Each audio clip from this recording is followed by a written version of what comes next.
মেয়েরা মনে করে যে বিয়ের পর নাকফুল দেওয়া বাধ্যতামূলক এবং নাকফুল না দিলে স্বামীর অমঙ্গল হয়, এটা জায়েজ আছে কিনা? ভাই, এটা যে ভুয়া, এটা কথা বোঝার জন্য, সে কথা বোঝার জন্য একটা ছোট্ট কথা বলি। যদি মেয়েরা নাকফুল না দিলে স্বামীর ক্ষতি হইতো, তাহলে স্বামী স্ত্রী ঝগড়া লাগলেই মহিলা নাকফুল খুলে ফেলতো। ঠিক না ঠিক বলেন?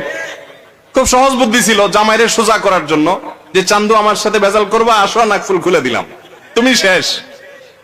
এরকম কি হয় কখনো?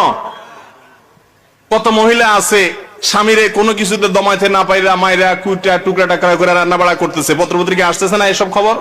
তো এইসব কষ্ট করার দরকার আছে বেচারি? যদি মহিলার মুখ নাকফুল না থাকলে পুরুষের ক্ষতি হয়ে যায়, তো নাকফুল খুলে দিলে তো শেষ হয়ে যায়, এটা শেষ।